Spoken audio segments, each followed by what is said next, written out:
Hello, everyone. Morning. And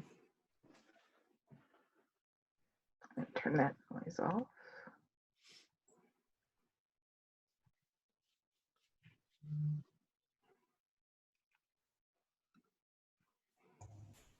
good morning, everybody. We're going to get started in just a few minutes. Good to see so many friendly, smiling faces. But those You know, messages felt wrong to us. Lisa, what's crazy is y'all are the last faces that I've seen in person, Wow. right? Because on the airplane home from Baltimore, I watched the final NBA game before all of it got canceled. Yep. So, like, y'all are my best friends. Y'all, other than my wife and my kids, y'all are it. Yeah. Well, I think that's the same for a lot of us. The last time we saw a lot of. Yeah. So Danielle, you tell me when you think we're ready to go. I didn't hear you. Oh, right now we have 18 on. I think we're ready to go now. We're all set. Okay.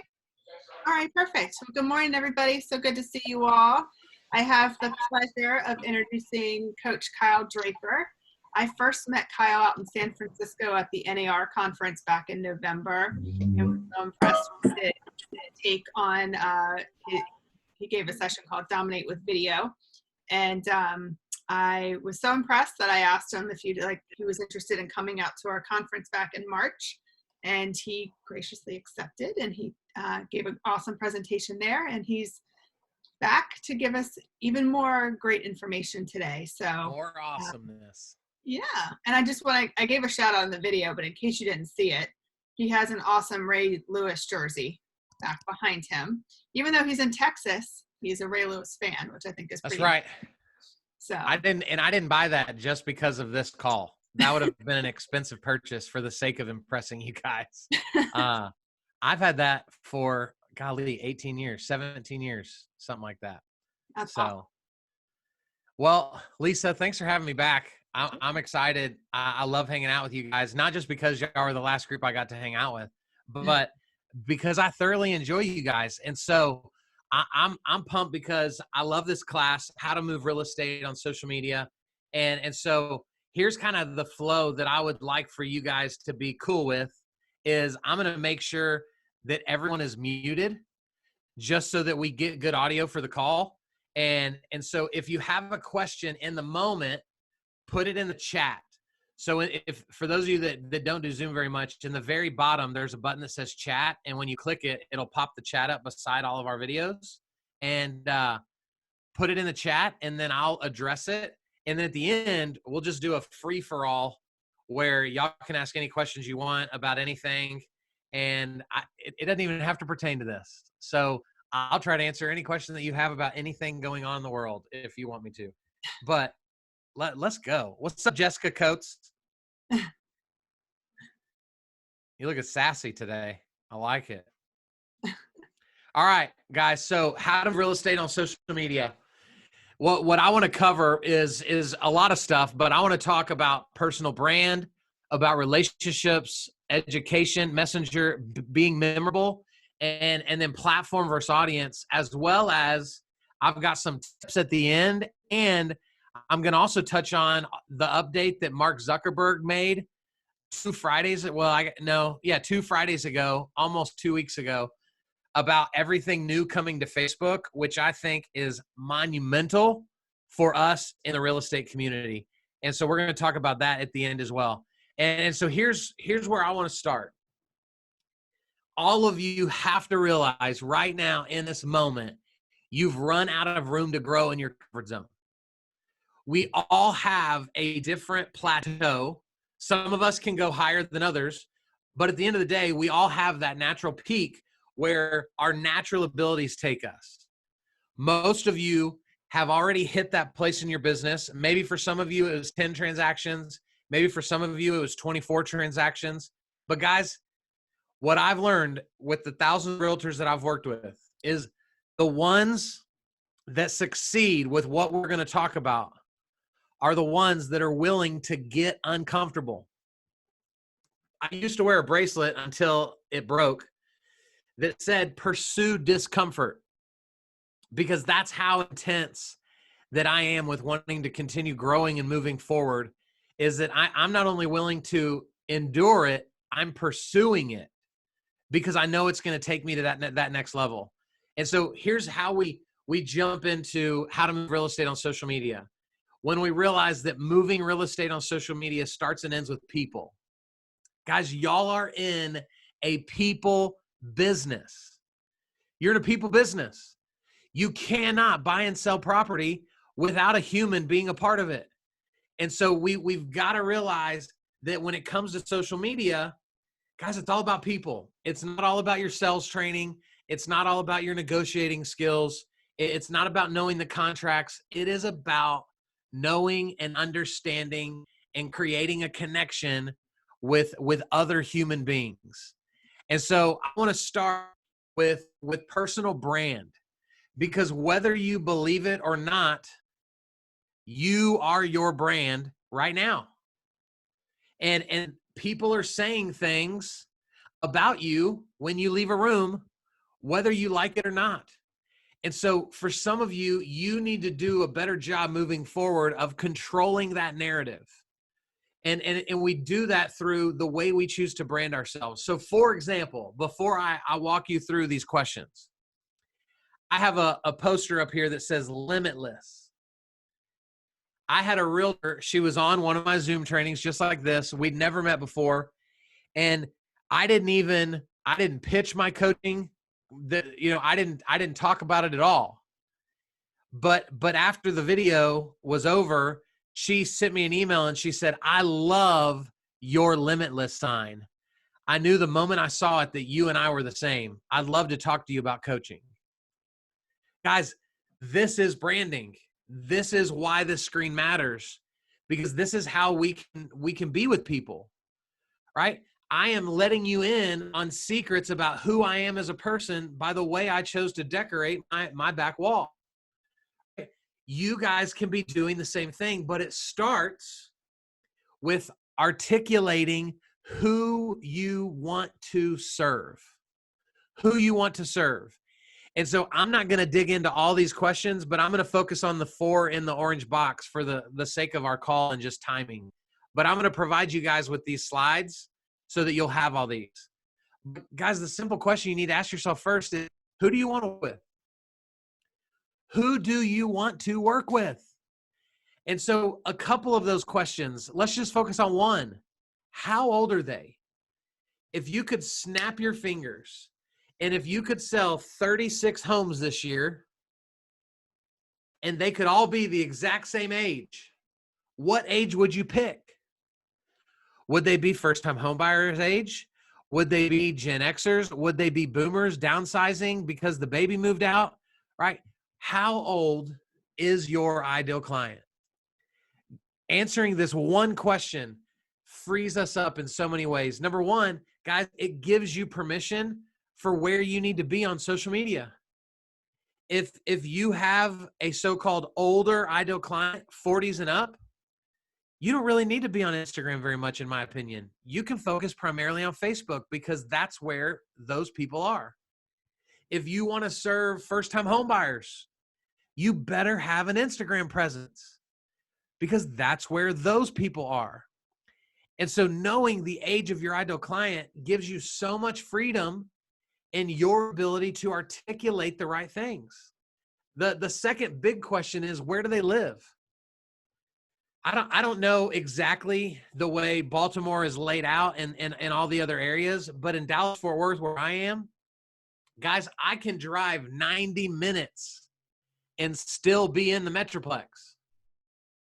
And so down here in DFW, the biggest thing that I struggle with agents is that they are listing properties 90 minutes apart from each other. And so they're driving Miss Daisy all over town. And they wonder why they're not making more money, because they spend more time in their car than they spend working. And so what if you got intentional? What if there was a little 10-mile radius inside of your community where you decided, you know what, this is going to be my focus. I'm going to get hyper-focused on this little bitty area. And so I'm going to do interviews with local business owners in this area. I'm going to go eat only at restaurants in this area so I can get to know the people. I'm going to post things about events going on in this area. I'm going to talk about listings for sale in this area. And guys, in 3 months, you will begin to be noticed as the expert of that area if you get intentional. So really think about what it would look like to kind of funnel down into a specific area inside of your market. The third box, guy says, what do they do for fun? Did you guys know that on YouTube, 70% of the videos on YouTube are watched for sheer entertainment purpose? They're not watched to learn something. They're not watched to grow. They're simply watched because we like to laugh. And so guys, if you're going to connect with people enough on social media to move real estate, you got to get into their world. You've got to talk about what they value. So you've got to be able to articulate, what do they do for fun? What does that look like? And then you've got to start creating content based around the answer that you have for that question. You want to break it down further, right? You can break it down into asking, do they enjoy reading? Are they active? Do they go to the movies? Are they spiritual? Do they like to travel? Right? Those will all give you answers that fall into the fun category, and then you can create content accordingly. All right? And then, guys, the last box is, to me, one of the most important, because it asks, what do they worry about? What do they worry about? Guys, here's what's frustrating me about a lot of realtors right now is, even in the midst of this chaos, they're promoting the crap out of their business. And it sickens me, because we've got people in pain. We've got people struggling. We've got people losing their jobs. We've got people who've lost loved ones to COVID-19. And then here's Mr. and Mrs. Realtor just doing their showings and their open houses, and because we're essential. And guys, it's blowing my mind that I'm seeing realtors that are acting as if they're the same essential as a doctor, when that's crazy. And so we've got to be careful. I'm not saying we shouldn't be working. I'm not saying we can't be talking about it, but we've got to be careful in the way we articulate things, because people are full of worry. And so here's what I've learned. If we can become the men and women that focus on people's worry, and then it's our job to help them get out of that, you're going to be able to move so much real estate on social media. And so think about it like this. Let's say you want to work with first-time home buyers. Well, what do most first-time home buyers maybe not have enough of yet? Money. Or maybe their credit is bad because they did some stupid stuff in college or in their mid-20s. And so what if you created content based on helping people get out of debt? What if you created content based on helping people improve their credit? Now you're catching first-time home buyers before they need you, so that when they're ready, you've already earned their trust and built rapport. So this is what I'm talking about when I ask you the question, what do they worry about? All right. If you have any questions about this page, feel free to put it in the chat, and I will make sure and cover it. But guys, this is when you do this page the right way, when you answer these questions, your brand begins to take shape, and it becomes way easier to move real estate on social media, because people are now paying attention for the right reasons. All right. The second piece, guys, relationships. So I want to talk about just some simple ways that we can build rapport and relationships with people on a consistent everyday basis. Number one is stories. Guys, get in there and start creating stories. If you don't know how to create stories, I'm going to give you a simple tip. Go to YouTube and type in, how do I create an Instagram story? And you will find videos from beautiful British men and women, Australian men and women, right? That will walk you through how to actually do a story. But guys, here's why I think stories are so important. It gives people a behind the scenes look into our lives, because stories only last 24 hours.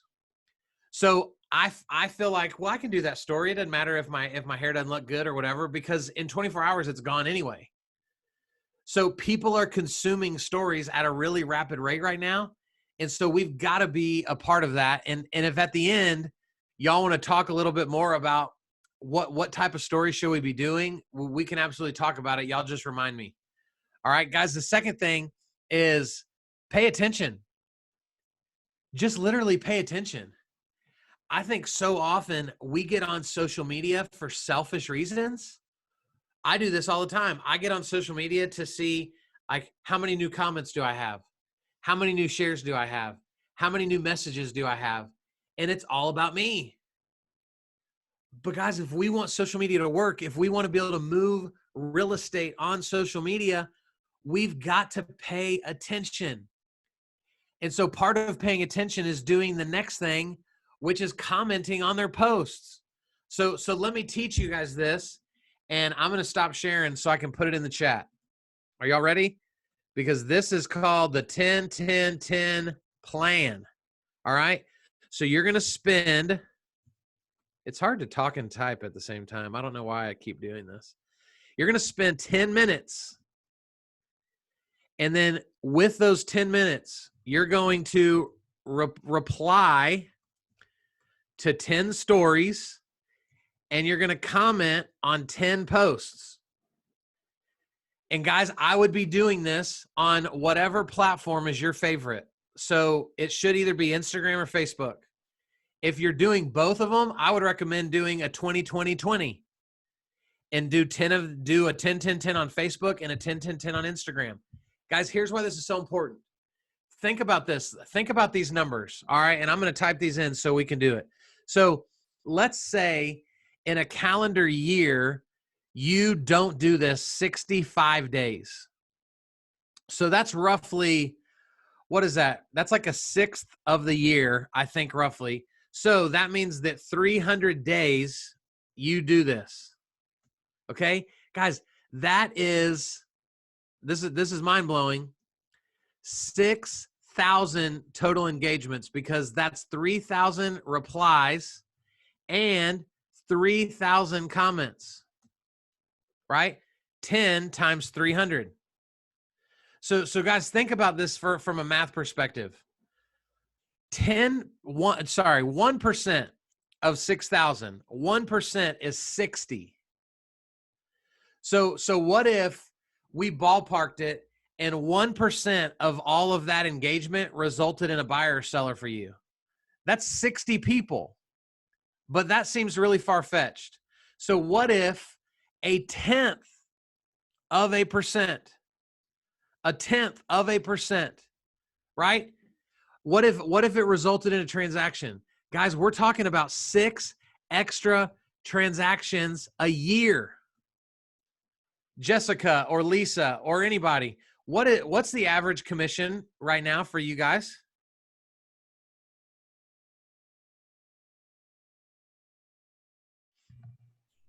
Lisa, Shirley, give the average commission.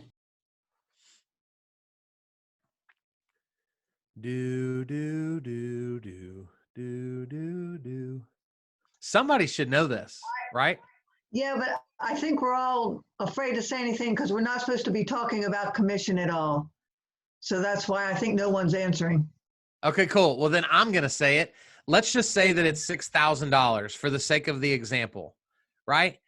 Guys, that's $36,000 a year in extra income because you invested 10 minutes a day in investing in your people on social media. Guys, this is what we're missing. We think we need to be just hitting the pavement. We've got to be hitting our sphere. We've got to be getting our calls in. We've got to be putting our touch points out there. When every relationship you need to be successful in this business is already sitting on your Facebook or Instagram page. And so we've just got to be out there loving on those people. Right? And Sean just said it's around 8K. So I sold you guys short a lot of money. And so that makes it $48,000, right? Not 36. So this is a simple strategy that I believe that you guys can be leveraging to increase the relationships that you have on social media and sell more houses. Guys, the fourth thing on here is follow up. If you've got internet leads and you're having to email them or call them, this might sound weird. I would try to find them on social media and reach out to them that way. Because guys, here's the beauty of social media. If I reach out, let's say I reach out now, Shirley knows me now, so she wouldn't think I was a weirdo. But let's say 2 months ago, before I came to Baltimore, I randomly sent Shirley an email. She would have gone, who the heck is this guy?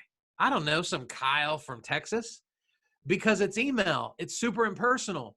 But if I would have got on Facebook, found Shirley, and then sent her a video and was like, hey, Shirley, I promise I'm not a weirdo. I just want 2 minutes of your time. Right away, because it's done through Messenger, she can go to my Facebook page and she can start seeing my videos. She can see me on date night with my wife. She can see me playing in the backyard with my kids. And very quickly, I went from weirdo stranger to, oh, he actually seems pretty nice. This is the power, guys, of following up through social media. And so I would make this a part of your process, that when you have a lead of any sort, you say, hey, is it cool if I friend you on Facebook? Because a lot of our communication will come through Messenger. And so you're giving them a deeper rooted touch point now than just, okay, great, what's your email? I'll send you some stuff. This is why follow-up on social media can be so valuable. The fifth thing, guys, is important days. Pay attention to your news feed and watch when people say, I can't believe I've already worked at my job for 10 years. Send them a private message congratulating them on their job. Or somebody says that, oh, our baby got into whatever college. Send them a private message and congratulate them on their baby getting into that school. Or their grandchild was born, or their child was born. Guys, if we would just turn our eyeballs, for most of us, our eyeballs face inward all the time because it's all about us. If we would simply turn our eyeballs around and use our news feed on Facebook and Instagram to really pay attention to what's going on in people's lives, you would be drowning in business. Because here's what I've learned. Your people don't forget what you do. They forget you exist. Because for many of you, you rarely post on social media. And when you do, it's all real estate related, of which most people don't care about. So we've got to start showing up in their lives and watch what happens. And guys, here's the last part of this. What if you just focus on complimenting and encouraging people? Now, this might be hard, right, for some of you because you're just a naturally negative person. So if you're naturally negative, skip this one, okay? This has 5 ideas for you because you're going to suck at this idea. You're going to try to encourage someone, and by the end of it, you're going to be like, you know what, Jessica? I take it all back. Suck it up, get over yourself, and just do it, right? And you're going to have people going, wow, Kyle is not a nice person. He is not very friendly. So if you're a natural encourager, like I am a natural encourager, I love loving on people. I love encouraging people. I love motivating people. So this is right up my alley. And so I will jump in regularly on social media simply with the end game in mind to just go love on people. Right? I mean, even when Jessica popped on this call, I couldn't help myself but to compliment the sassiness of her outfit. Right? Now, I bet her pants or her shorts don't match the sassiness of the top part, but at least the top part looks great. Right? And so that is what I do. And guys, you've all heard this, right? I didn't make this up. People don't remember what we say. They remember what? How we make them feel. You want to move real estate on social media? Create a group of people around you that want you in the room because you bring light into that room. So this is how relationships matter. All right, guys, the third piece, and this part's as big as any, establish yourself as an expert. Pick something to become the expert of and start talking about it. For most of you, naturally, right, you're gonna select real estate. So here's what I want to encourage you to start doing. Stop selling real estate on social media and start educating on it. Become an educator of real estate. Guys, there are a bajillion lists all over the internet of top 5 ways to create curb appeal, top 3 ways to make your kitchen prettier, top 4 ways to update your backyard without spending a lot of money, right? There's so many lists out there. I mean, you could get on the NAR website.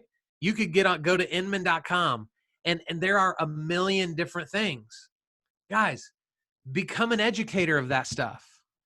So instead of pitching your business all the time, right, just jump on there and go, guys, you know what?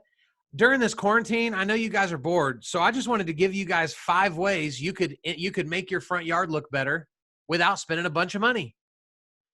What a perfect video for right now because we're all bored, right? We all need something to do. And so that's a way that you can create value, right? Go to HCAR's website. They got a bunch of stuff, Jessica said. So this is so simple, guys. And here's the beauty of social media, in my opinion. I don't know, you guys, well, y'all, most of you saw me in Baltimore.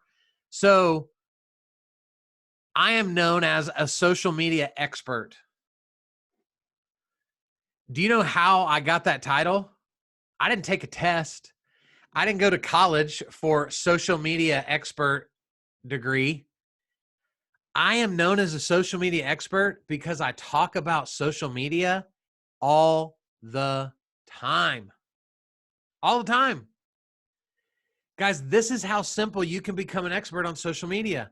If tomorrow, if I started doing a video every day about cheeseburgers, and I went and did a video of every restaurant in Dallas-Fort Worth that has a cheeseburger on the menu, and I ate it on camera, and then I reviewed it, a year from now, people would see me as an expert of cheeseburgers. And it's not because I took a test. It's not because I took a course. It's because for a year, consistently, people watched me talk about cheeseburgers. So you have the liberty of picking. Do you love local? Right? Do you want to become known as like the hyper local person in your community? Start talking about all things local. Spotlight local restaurants, spotlight the local farmers market, spotlight local businesses, spotlight events coming into the city, right? Spotlight the local elections. And you don't have to pick the side, but just educate people on just using their right to vote, right? And you would become known as all things local. Lori, yes, I will give you the slides. So y'all will absolutely have those. So guys, you have to pick. I'm also super passionate about leadership. So I do a lot of leadership videos, right? So people are beginning to see me as a go-to source for leadership, which I love.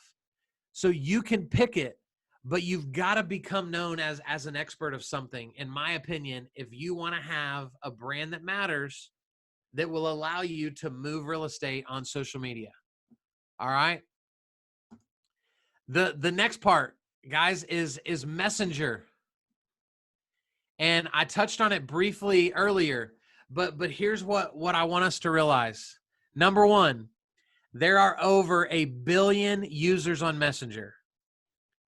Number two, you have access to all of them without needing their phone number or email address. So for those of you that have been in real estate for 20 years, can you believe that we now live in a day where you can directly communicate with someone without their phone number or email? It's almost like witchcraft, right? Like it's crazy that this is even possible, but it's possible with Messenger. And so the third thing is that, guys, Messenger allows you to create a personable interaction. It's incredible. And then the fourth thing on this page is it helps the Facebook algorithm in your favor. And here's what I mean by that. So all of us have heard the phrase algorithm, right? We all have heard that. And so Facebook has an algorithm that is working behind the scenes.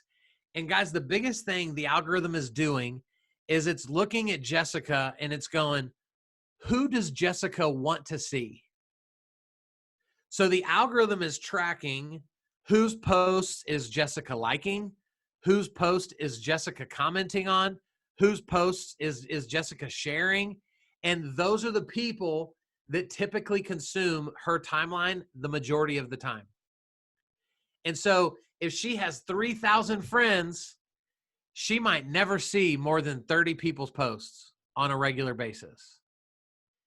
And so, guys, here's what I've watched be true about Messenger. This happened last week. There's a guy on my Facebook. I haven't seen him in 4 years. And last week, he messaged me, and I messaged him back.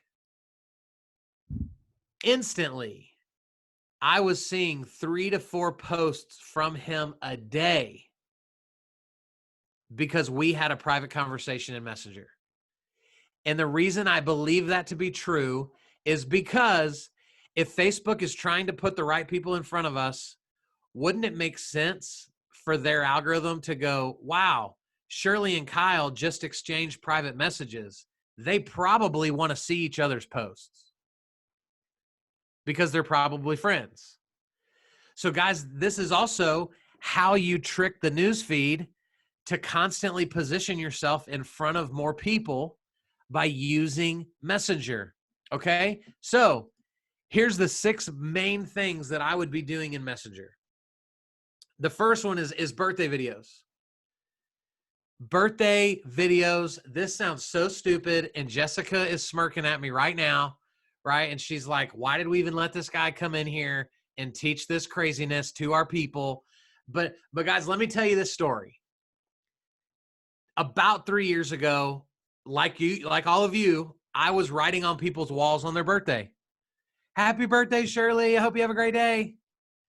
But I noticed she was getting 300 other birthday posts on her birthday. So I was doing nothing to stand out from the crowd. So I stopped writing on people's walls and I started typing out messages to them in Messenger. And I started getting responses.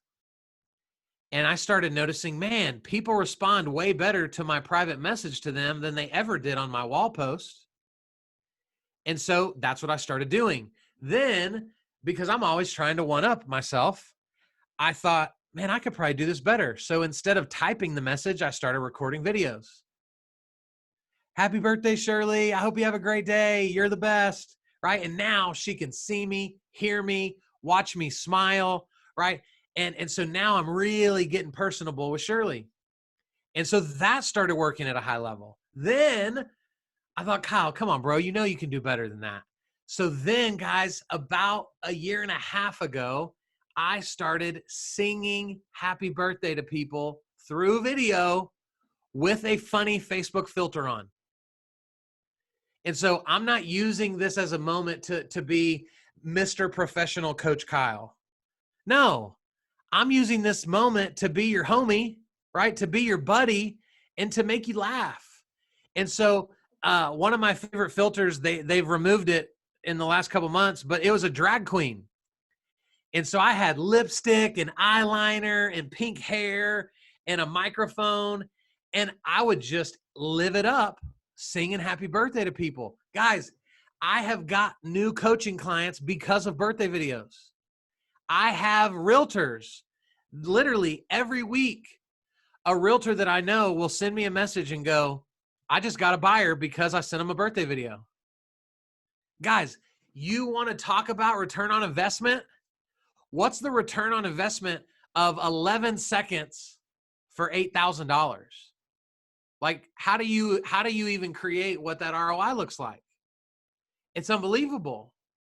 And so for some of you, you're watching this, or you're going to watch the replay later. And for some of you, you're going to go, man, this just doesn't feel like I feel like I'm more professional than that. Cool. Let everybody else take your $8,000 every pop at a time. Guys, nobody wants to work with the uber professional person anymore. Nobody does. We want to work with someone we relate to, we resonate with, and that we trust. And we don't accomplish that by being in a three-piece suit every time people see us on camera. We accomplish that by being ourselves, by being authentic. I love Jessica's post. The other day she was sitting in her chair, in between Zoom calls, and she took a selfie where you could see that her bottoms did not match the top, right? And she told everybody that. And it was such a great post because all of us are doing it, right? All of us are. And so she was representing what many of you are afraid to even represent because you don't want someone to see you as unprofessional. And so challenge your way of thinking. This is how you penetrate the hearts of people, by getting in their world, celebrating them on their favorite day of the year, and doing it differently than anyone else did that day, by singing horribly happy birthday to them. Right? That's the key. If you're a good singer, maybe you need to pick a different way, because like you don't need to be trying out for the voice every time you sing happy birthday to somebody. Right? You're just make us jealous. Like, golly, you're so talented. You also sing good. You're disgusting to me. Like, that's how I would feel. So, maybe tame your voice a little bit if you're like Celine Dion or whatever. But guys, birthday videos are huge. The second video is just random check-ins. And I would change this even now to, instead of random check-ins, I'd call it coronavirus check-ins. And just pop in on your friends and just go, hey, girl, how are you? We're doing decent, right? If I'm being honest. But I hope you guys are well. I can't wait to go get lunch when all this is over. Guys, just little things like that. Just popping in on people and letting them know that in this crazy, crazy, crazy thing that none of us have ever experienced before, I stopped long enough to be considerate of you, right? That's what that message says to those people, right?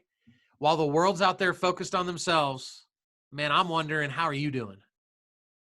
And so that's an easy message to do. The third one is a really unique message called working on a project. And so here's what this looks like. Let's say that you have a listing in a certain part of town. And so you compile kind of a digital list of all your friends that live in that area. Okay. And so let's say that Lisa lives in the area where my listing is. So I'm going to send Lisa a message that just says, hey friend, I'm working on a project at the office. Could I call you this afternoon? Of which Lisa's going to go, of course. So I call Lisa, and here's how this conversation goes. Lisa, thank you so much. I know you're busy, so I really appreciate you taking my call. Here's the deal. I've got a listing right around your area. And so can you tell me, like, did you love, the high school that your daughter went to? What was her favorite teacher? Who was that?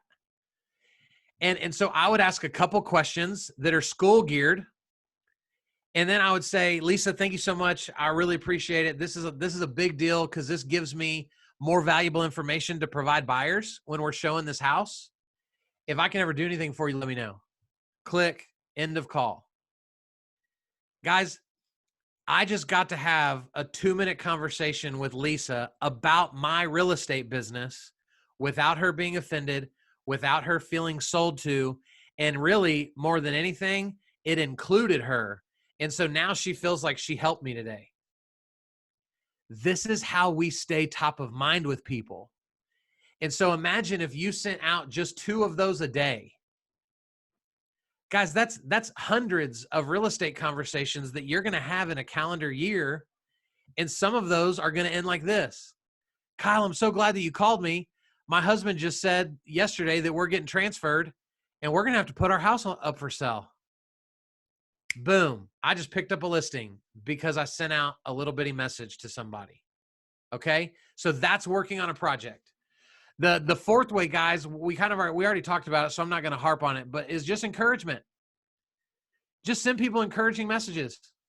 I will randomly, I'm a very prayerful person. And so I love praying for people. So I love picking friends and just sending them a message that just says, hey, friend, I hope you're having a great day. I just wanted you to know I prayed for you this morning. Right? I don't make it weird. Right? I don't say, P.S., do you know where you're going if you died today? Right? Like, I don't get weird. I just keep it very friendly. But guys, it blows my mind how many people that I've done this to respond with, bro, you have no idea how much this means to me. My wife's dad.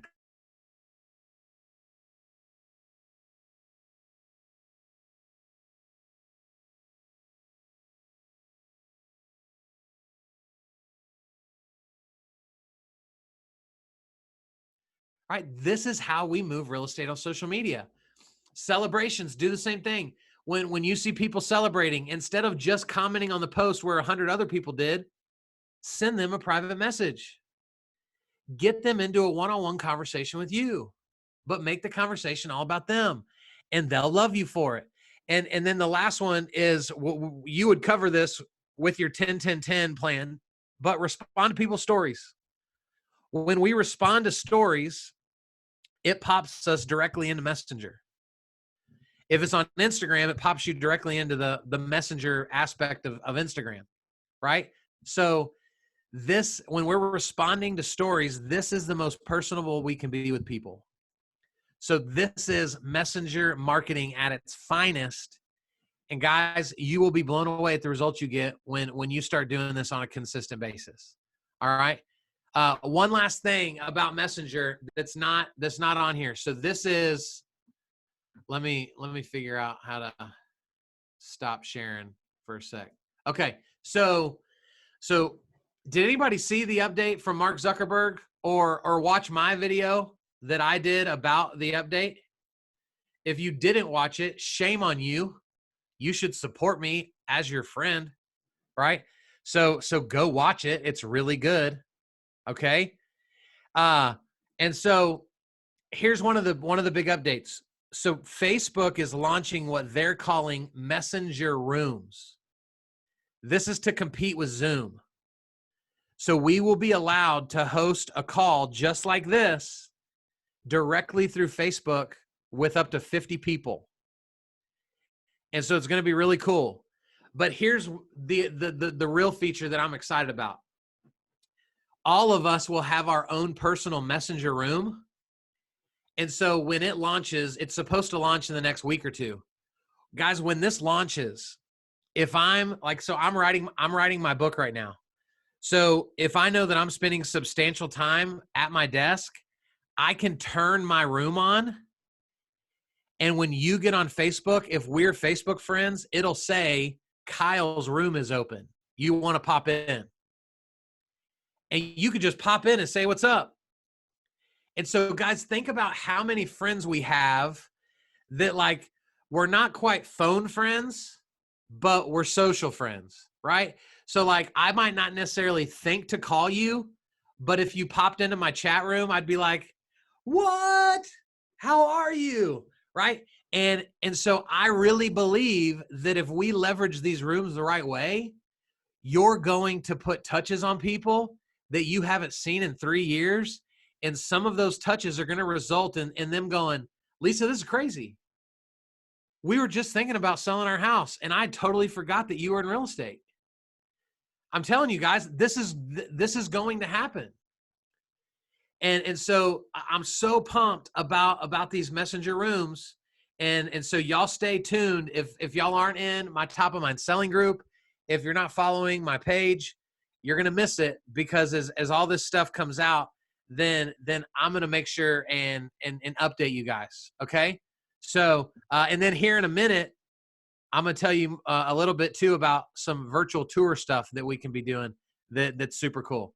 All right. So back to the stuff. All right. So let's talk for just a moment about being memorable. Guys, there's some simple ways that we can be memorable. One is just simply by colors. If you've never considered it, if you have a favorite color, that needs to become a part of your brand. If your favorite color is purple, you should have purple shoes that you wear to every closing, right? You should have purple on your business card. You should have purple on your background when you're doing videos. Everything should consume purple. And you will become known as the purple realtor if you wanted to be. And guys, I'm telling you, people would see a purple t-shirt at Walmart and they'd be texting you going, Jessica, you'd love this shirt. Look, it's purple. And so this is a simple way to be top of mind with people because you're memorable. My dad wrote a book called Happy to Do It. And his favorite color is lime green. The book is lime green. He wears lime green every day, whether it's shorts or a hat or shirt or shoes. And guys, I'm telling you, for 30 years almost, I've watched people text well, they haven't texted him for 30 years because phones weren't even around 30 years ago. But in the last 15 years, I've watched people all over the country text my dad a Jeep that's lime green, a dog that has a lime green collar. And they're like, look at this. This is a Randy Draper collar. This is a Randy Draper Jeep.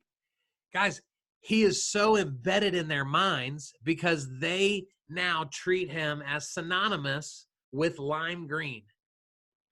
It's a powerful way to be memorable if you have a color that you love at that level. If you don't, right, then you can just be the rainbow person and you're just, Mr. and Mrs. Colorful, and that's fine too. But consider what that could look like for you. The second way to be memorable, guys, is with post types. Become known for a certain type of post. And so here's what I mean by this. I have a friend, she runs a real estate office in Amarillo, Texas. It is a very small town in Texas. And so on her Facebook, she is constantly posting funny memes. She posts like 3 or 4 a day. And we were on the phone a couple months ago, and she was telling me that she now has other realtors in the city asking to join their brokerage because they want to work for someone that's fun. And so that's creating business opportunity for her because she's become known as the meme girl. Not the mean girl, right? The meme girl. And so that's her thing, right? I am kind of known as like the Facebook Live dude. That's what I do. And so think of a way that you can become memorable for what you consider posting. All right. And then guys, the last thing for being memorable is we can be memorable for how we leave people feeling. And this is both good and bad, right? There's a lot of people that will never forget one of their parents because they were jerks. We also have people that will never forget somebody because of how great they were. It is one of my goals in life that people say, man, I just love being in the same room as Kyle because he makes me feel good. He makes me feel like I can do anything. That is part of the branding, guys, that I work really hard to create for myself. So I do, in my opinion, a great job of inspiring people and informing people and then, slapping people on the back with that, come on, we can do this. You've got this.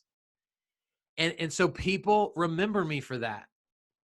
So these are 3 simple ways that you can begin to be memorable so that you're always top of mind to people and it will work over and over and over again. All right. And then here's the last thing before we jump into tips. You need to understand what platform you need to spend your time on. So I've broke this down for you guys just very simply, right? With, if you want to work with millennials, you need to have an Instagram presence, plain and simple, right? No ifs, ands, or buts about it. If you want to work more of a boomer crowd or even a Gen X crowd, then you can be successful more with Facebook. So give yourself permission to not have to be everywhere.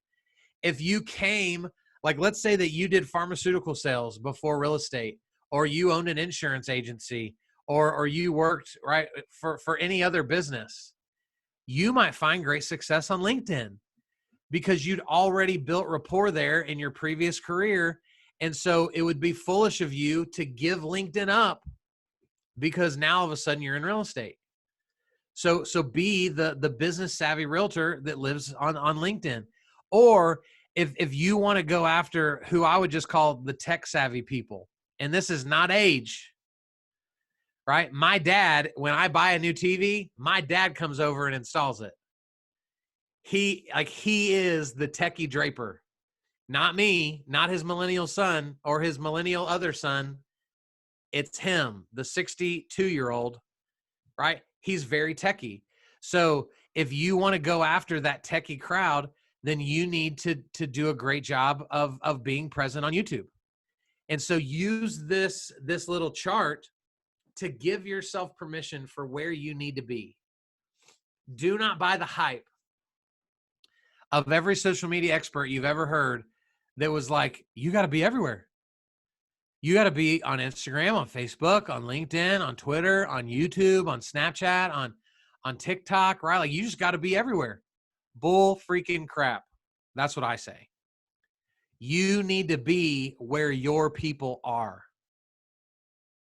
That's where you need to be.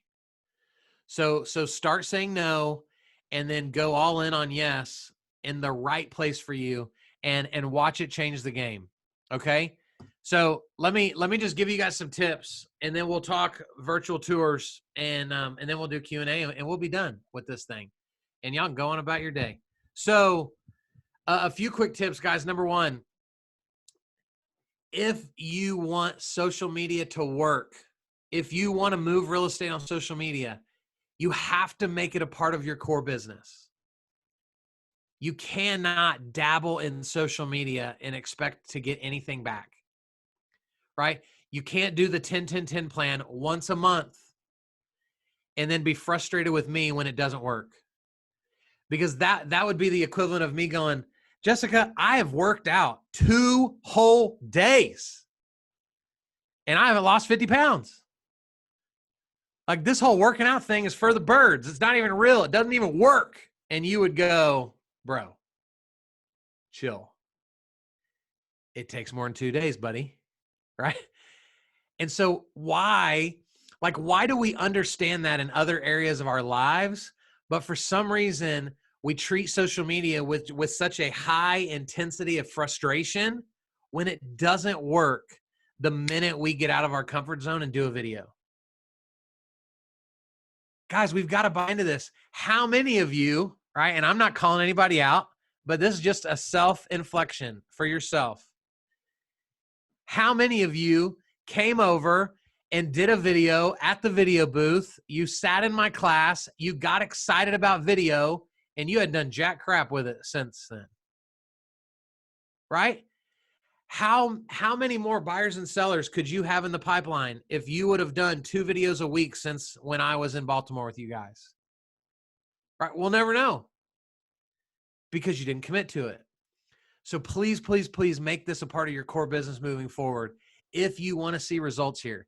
Guys, my second tip, and this should have been my first tip, and this is going to sound really weird, so just bear with me, okay?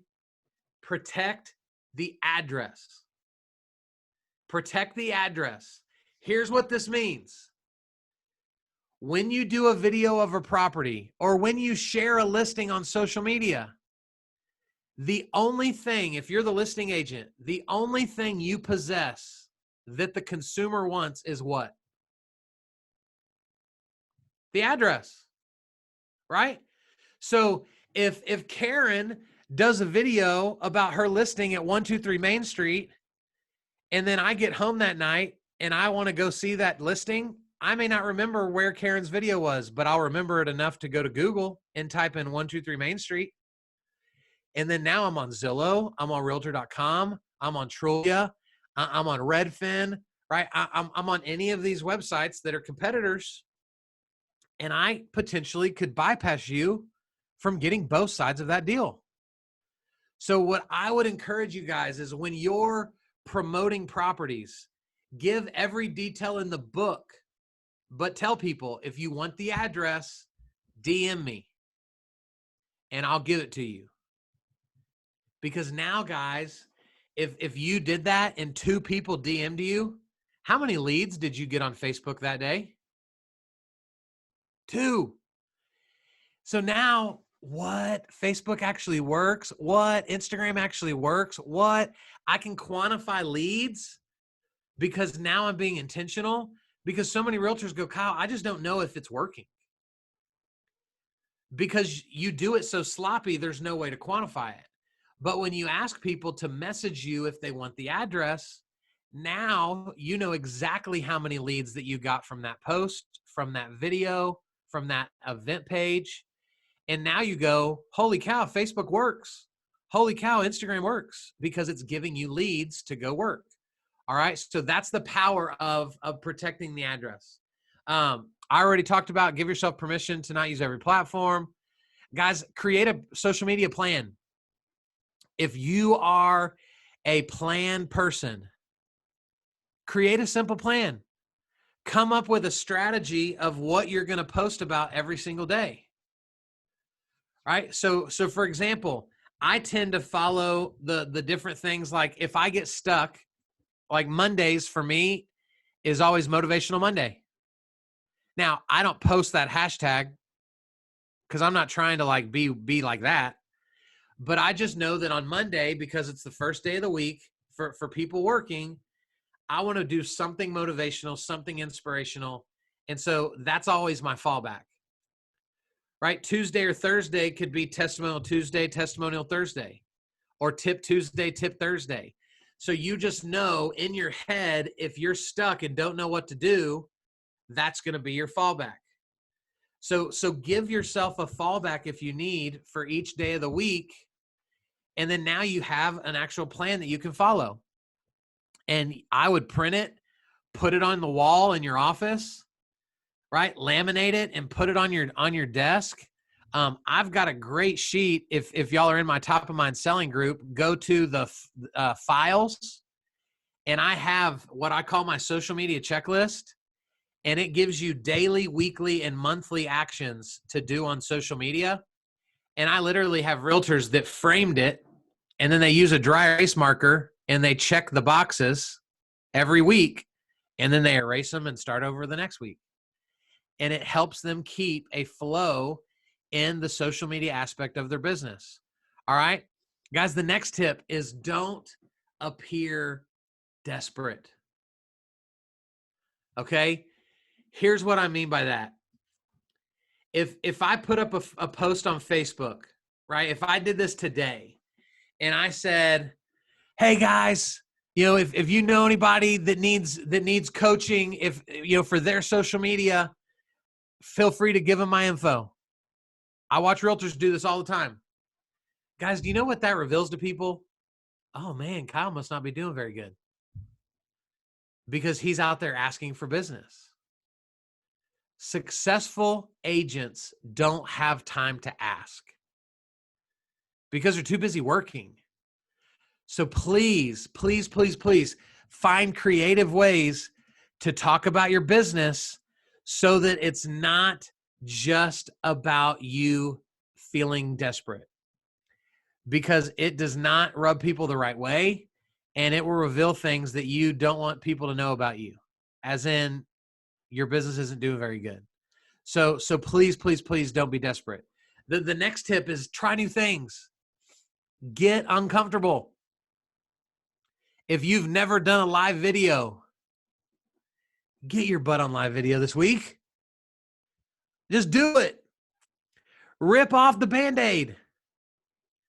Right? It's not going to be as hard as you think it is. And so I want you to when you look at that, you're trying new things. Because some of these new things are going to stick for you, and you're going to really like it. The next tip and I'm gonna do leverage paid ads and Facebook Pixel together, because guys, using ads can be really strong, and then Pixel is really cool, but you need to be using an expert if you're gonna do this stuff. There's a reason why you sell real estate and you don't run a digital ad agency, right? The same way, and guys, hear me out when I say this. The same way you would tell a for sale by owner, dude, you're not a realtor. What are you doing trying to sell your house by yourself? Is my exact response to you when you go, well, I figured out, like, I'll figure out how to run my own ads. No, you won't. You'll figure out how to burn your money. Use an expert. And guys, and I'm not saying this for me. I don't do that. Like, so this is not me pitching myself. My company does not do that for people. So I cannot make money off of you for that. But you need to find a local expert that can help you with this, because it could become a really, really good lead generation source for your business, but it will never work if you are trying to do it yourself. Okay? Guys, the second to last tip. Whoa, that was bad. I moved my whole slide. The second to last tip is get them from social media to your database. And so here's what I mean by that. Guys, if the government today said, you know what, Mark Zuckerberg and all those social media people, like, they got way too much power. We're shutting social media down. Guys, if Facebook shut down today, we would lose so many of the people that we have right now. So what I try to do every once in a while is I have an email database. And so I will tell people on Facebook, hey guys, if you want to be on my email campaign, send me your address. And then I'll add people to my MailChimp so that I've now got them in my database that I own, because I don't own anything that's on Facebook. I don't own anything that's a part of Instagram. So I think that's a great just consistency thing to try to get people into your database so that you have that email address regardless of anything that could ever happen to social media. And then guys, the last tip before we talk about virtual tours and do Q&A is consider starting a Facebook group. Facebook is really pushing groups right now. Facebook feels like groups are a highly relational place. I've been blown away at the success of my group that isn't even very old. And so it's such an easy way to get additional touch points on people. And it positions you as the expert, right? I have a group that I get to coach in all the time. And so I'm creating value for realtors all over the country. And guys, all of that is turning into me getting speaking opportunities. It's turning into coaching opportunities, right? It's validating who I am and what I do. And so what could it look like for you to start a group for your people? It could be real estate related. It could be about mountain biking. If you're into mountain biking, and you could attract other people that are also into mountain biking, but really begin to kind of think about what could a potential group look like that I would be the facilitator and leader of, because I think you would see great benefit in it, and it would help your business grow. All right. Okay. So I'm going to stop sharing. Let's look at the chat. Okay. So let's talk about virtual tours. Lisa, was there something specific that we were going to talk about before I just start talking about all sorts of things with virtual tours? Do you remember anything that we talked about specifically? But I think that we wanted to touch on it based upon today's environment and Okay. all that. All right, cool. Thank you. So guys, here's the deal. I had a realtor tell me, and some of you may have already experienced this. I had a realtor tell me Friday last week that she just picked up a new listing, but that the owner said no one comes into our house. And so has anybody had somebody tell them that yet? If you haven't, it's coming, because what I believe is going to happen is even when we begin to see like healing and restoration from the virus, and we begin to assume somewhat of a normal life, I think for the next 2 years, there's going to be people weirded out about strangers coming in their home. And so I think well beyond the virus, you're going to have people that fight you over people being in their house. So what do we do about it? Do we go, well, I mean, I guess I'm just not going to be the agent for you?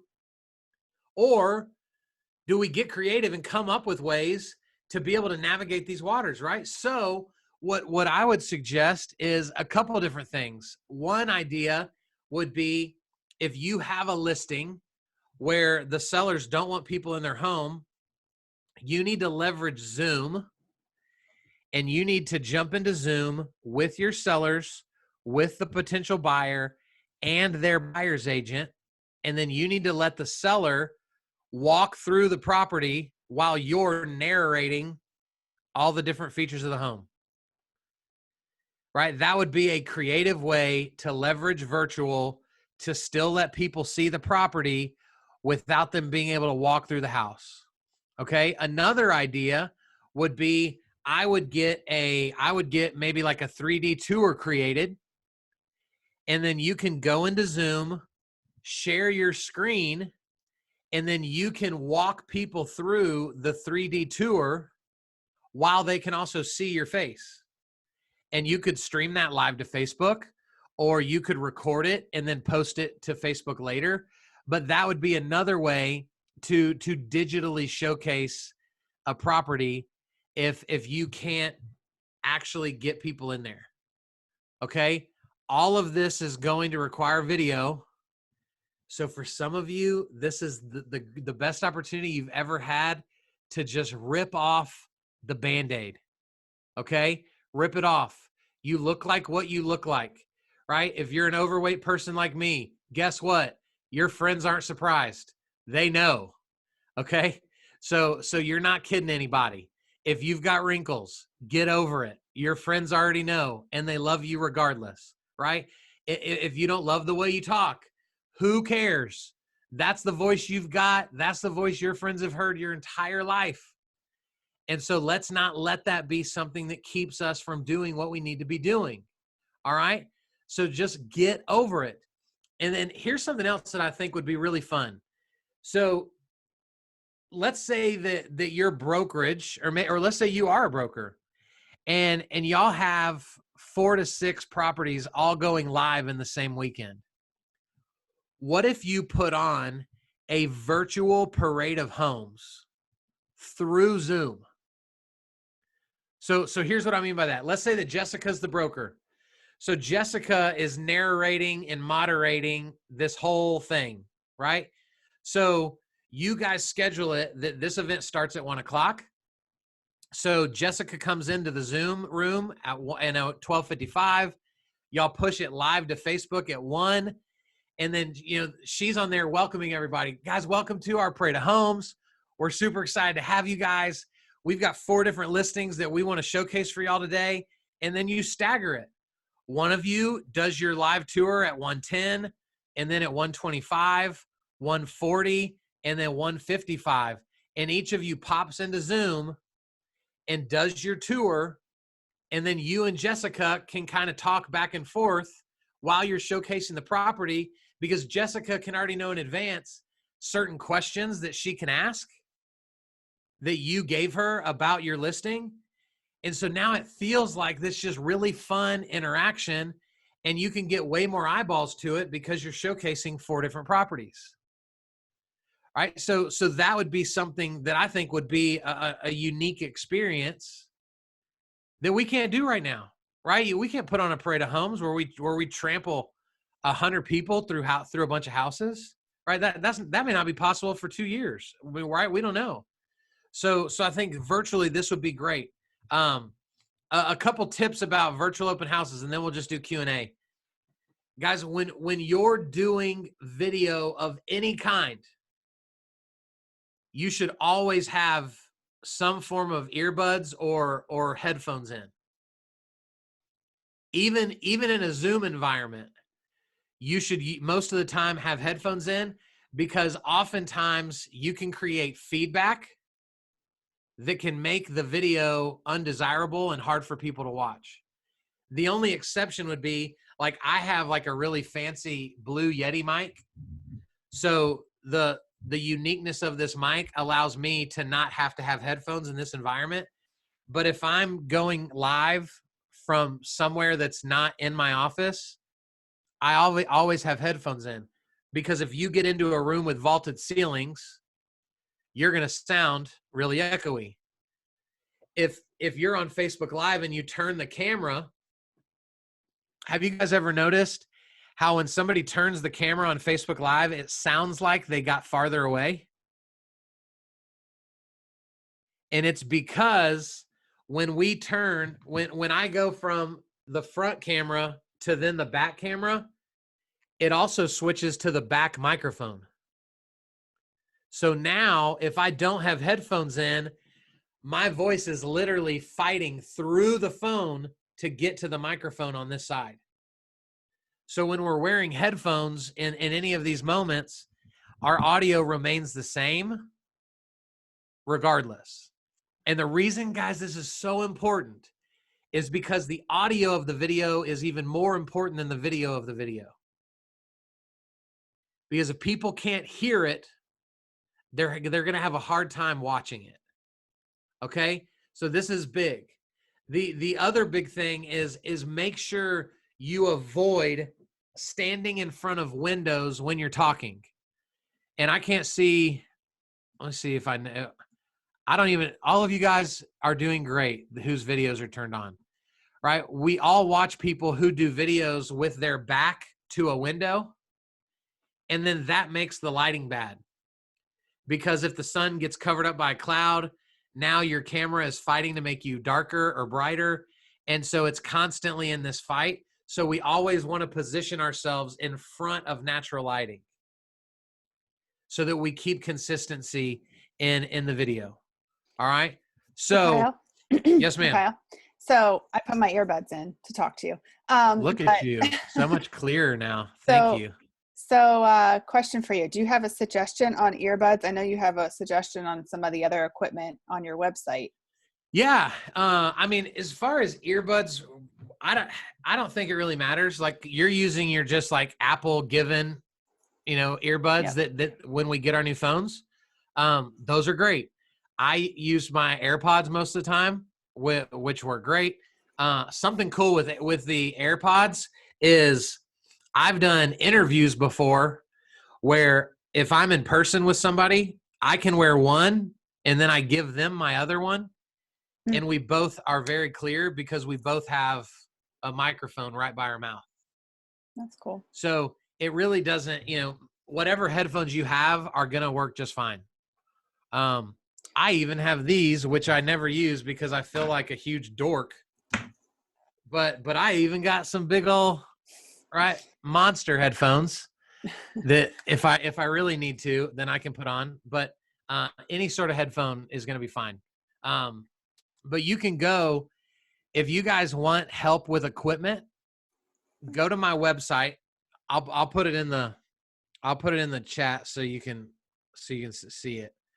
But basically, I have an approved equipment page that I call Coach Kyle approved equipment, and it's not because I think I'm cool. It's just because people ask me all the time. So I thought, why do I keep answering all of it when I could just make a page? So if you are in the market for a tripod, for a microphone, for a Steadicam, for lighting, all of that stuff, it's all on there. And you can go check it out. There's links directly to Amazon, and hopefully it'll be helpful for you guys. And there's a question Betty, about your Facebook page. Yeah. Yeah. So Betty, if you go to Facebook and search Top of Mind Selling, then you will be, the actual name is Top of Mind Selling for the real estate industry, but you'll find my group, and I would love to have you guys in there for any of you that aren't currently in there. Mark asked, once someone messages you for the address, how do you engage them? Mark, at that point, I would begin to treat them like a legit lead, so I would say, hey, so-and-so, here's the address that you requested. What are you guys in the market for? Are y'all looking to buy? Is this for a friend of yours that is wanting to move? I would just try to get a baseline of what their reason is for asking, and then just move in from there. I had Let's see. another question that was sent to Yeah. me privately.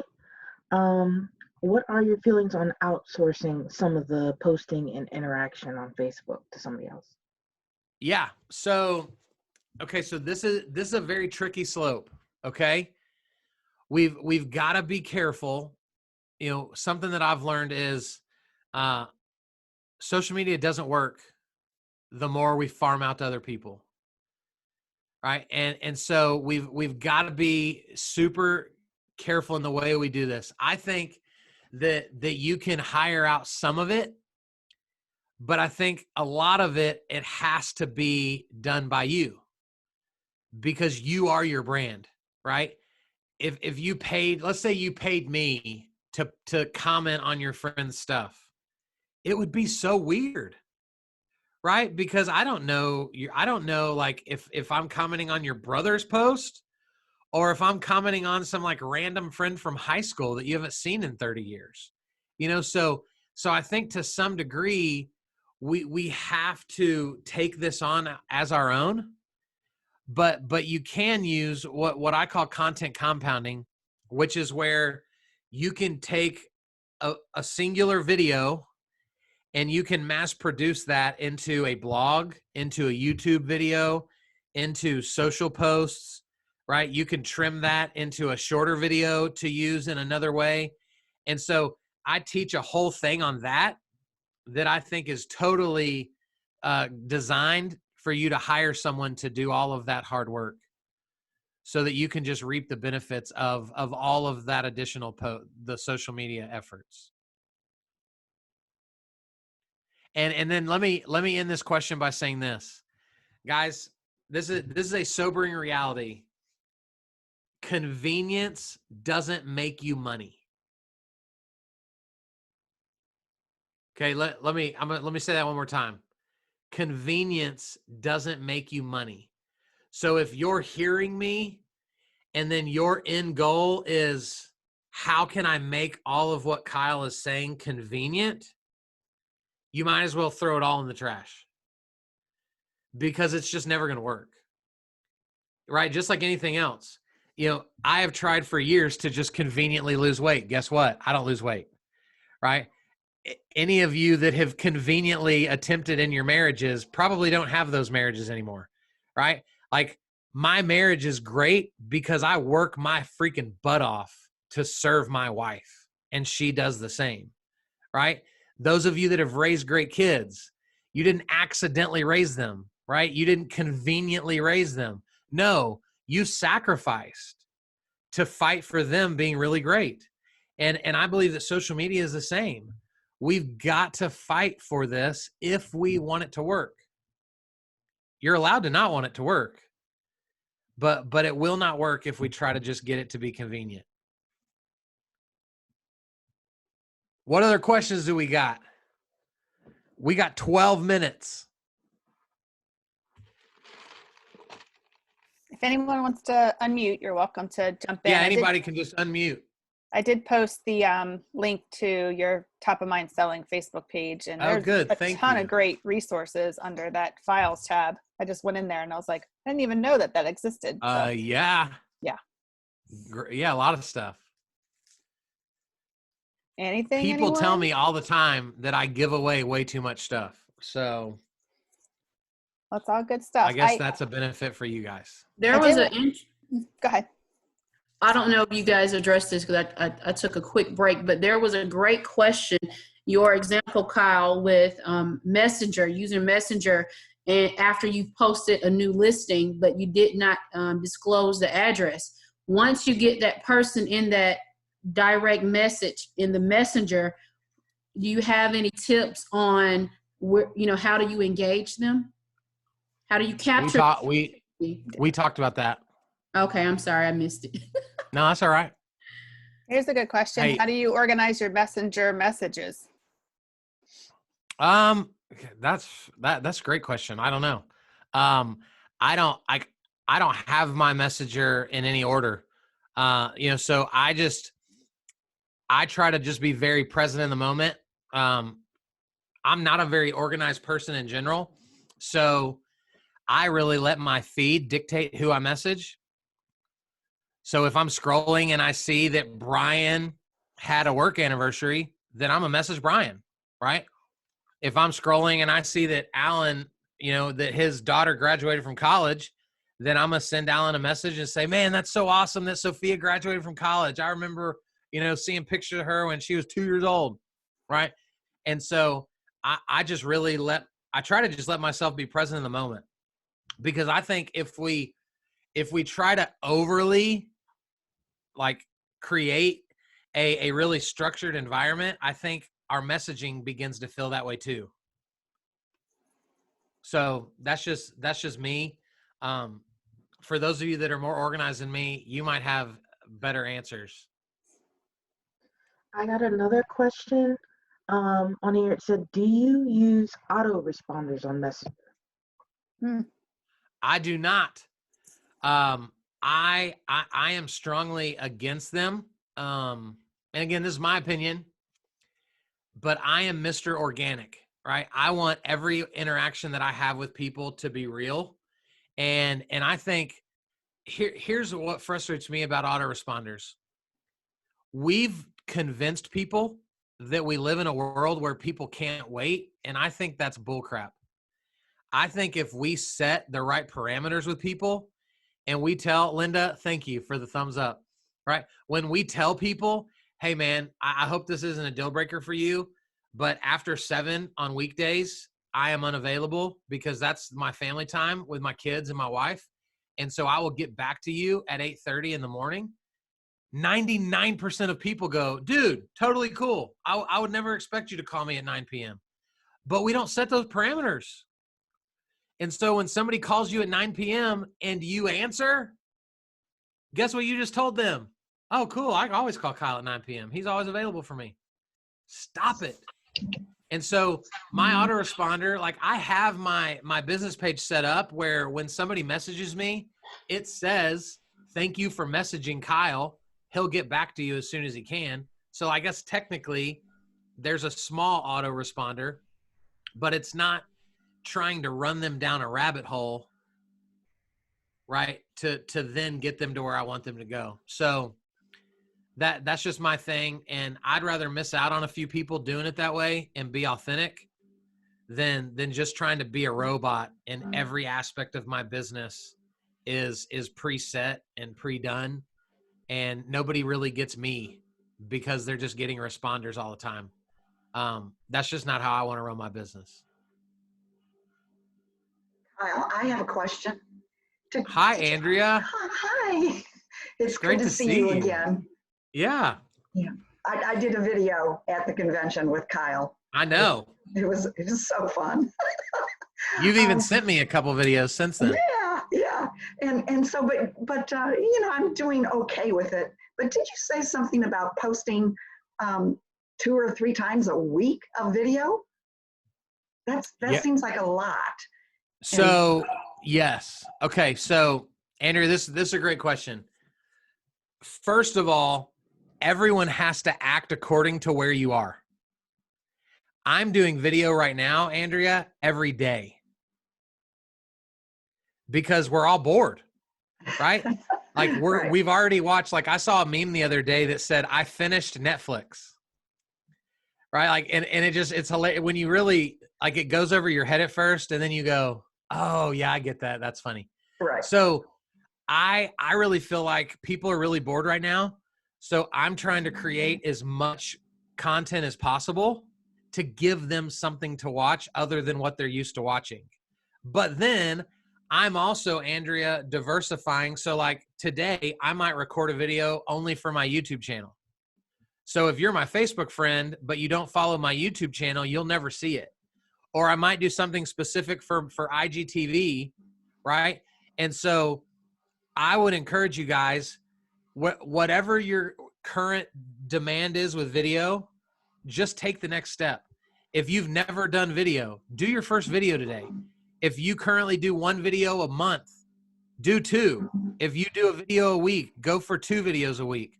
Like, just propel yourself to that next level, because your people want more of you. Right. And I know, and Andrea, this is the hardest part for us to understand, is I think we genuinely go, do they want more? Right? Like, are you sure that that's true? But they do, because there's a reason why they're your people. And so that's a big thing. So whatever you're doing, Andrea, you just take the next right step. Don't worry about me doing it every day, because you're not a social media expert, right? You haven't done thousands of videos like I have. So that's not real life. But you are capable of more than you're currently giving. And that's really the key. Right. Thanks, Kyle. You're welcome. So Kyle, there's a question about, we have 2 questions actually. Your posts from your slides from your presentation, you want to email those to us and we can send them out, or do you want to? Yeah. Yeah. Okay. I'll send them. Should I send them to Rob? Okay. Got them. You sent them to me the other day, Kyle. Thanks. Oh yeah. Rob already has them. Oh, okay, good. Yeah. And then we're also going to distribute your Dominate with video that we recorded at the conference as well. So it's some great information if anybody wants to hear more of Kyle, which is great. Yeah, and if you don't want to hear more of me, then don't, right? Like, that's your freedom. Of course they want to hear more of you. But in case they were guys, not able to make it and want to hear. Yes. Guys, reach out to me. There are no dumb questions. I've talked to Andrea several times over the last month, and to be honest, like, I've just had to like walk her, like take her off the ledge a couple times and just remind her, like, you can do this. Yeah. You're good enough to do this. Right. And so if you just need someone in your corner to believe in you, let that be me. Right. And I'm not even talking about you paying me money. Like, I'm talking about just free advice. Just reach out to me and let me love on you, because you guys have so much opportunity to grow in this area, and it will drastically impact your business in every good way possible. You just got to get over yourself. I got a quick comfort zone, right? Right. Jessica. Not to put you on the spot, but let's take advantage of you being on this call, and we are at the eve of Mother's Day, and I know that could be a sensitive subject and topic and holiday for some, but I know a lot of our members have, past clients who are amazing moms or grandparents. Do you have any cool, creative ideas beyond just an automated Happy Mother's Day to clients or possible clients for this week to engage people? So I would say be careful if you just start sending messages to people, right? Because like you just said, you don't want to send it to somebody who's just not a mom, and they're like, why'd you send me this, idiot? Right? Or you send it to somebody who's like, mom's in the hospital or passed away last year, and this is the first Mother's Day without their mom, right? So I would be more inclined. So I would, like, I love my mom, like most of you would probably say about yours. So what if you did an interview with your mom and you just showcased your mom, right? So instead of trying to make it a touch point on past clients, what if you just created some really authentic content? And so if your mom's in a different city than you, like, you connect with her through Zoom and you just interview her, right? Like, and you ask her, like, what was the toughest part of raising me? And you let her tell a couple stories, right? And people will be so drawn to it because it would be such an authentic conversation, right? If some of you on this call, like, if your mom is passed, what if you did a really touching video where you just recalled stories about your mom, right? And you talked about the things that you're trying to instill in your children that your mom instilled in you. And guess what? You might cry. And that's okay, right? That's authentic. And guys, that's going to be so engaging for people. And I think this is where, like, Jessica, I know why you're asking the question, but I think we can over business ourselves, right? And we think every holiday we got to figure out, how can I slap my logo on something and send it out to people? When, guys, a lot of that is crap, right? People see through it. So let's do something completely the opposite and really engage people in an authentic and even maybe an emotional level that people would be blown away by and really excited about. And I believe that those videos will bring you buyers and sellers without even talking about your business, because people know what you do. Good advice, So Kyle. that's what I would say. Great. One more question that snuck in here, which is a great question. What if we have a personal and business page? Where should we do the videos? Great question. So you need to be giving, so we're talking Facebook specific, right? Because that's really the only platform that forces us to have a business and a personal, right? If you have Instagram, if you have 2 accounts on Instagram, you're kicking yourself and you're messing it up. You need one Instagram page that represents your total brand, which is you as a realtor, a mom, a dad, a whatever, right? But on Facebook, you need to be spending, I would say, about 80% of your energy on your personal page, because that's where your people are. And then 20% of your energy on your business page. So what we have to understand is the business page is where Facebook makes all their money. That's where we buy ads. That's where we boost posts. So if you've noticed, if you post on your business page, you probably have a bunch of posts that have 0 likes. But that's weird because your page doesn't have 0 likes. But Facebook doesn't want us to find success on our business pages for free, which is why my Coach Kyle page has almost 2,400 likes, and I can put up a post that gets 1 like, which makes no sense. So you need to put just enough content on your business page to make the page relevant, but most of your content should come from your personal page, because that's where you're going to get the most bang for your buck. Okay? And another tip with this is don't share from one page to the other. A lot of people will post something to their business page and then share it to their personal page. Facebook doesn't like it. And so you've probably noticed, if you post something from your personal page, it'll get a lot of likes. If you share it from your business page, you'll get like 2, because Facebook is suppressing that post. So what you should do is originate it from your personal page. And then, so let's say it's a video, right, Lisa? So I'm going to go Facebook Live from my personal page. Then before you post it, when you hit finish, there's a little button that says save. When you hit save, it saves a high def version of that video to your camera roll. So then the Facebook Live lives on your personal page, and then I would upload the recorded version to your business page as its own post. So it's in both places, but it's organically in both places and not being shared. Does that make sense? So that's how I would do it. Again, is it a little bit more work? Yes. But we're talking about the difference in something working and not working. Absolutely. If you want to post for just the sake of posting, you're already losing and will never win. Great. So, very informative. Is that it? Did we finish? Any other questions, guys? No, doesn't look like it. Getting some claps. Getting some silent claps. Woo, virtual claps. Let's go. And thumbs ups. So, well, thank you, Kyle. Right. We really, really appreciate it. Such good information.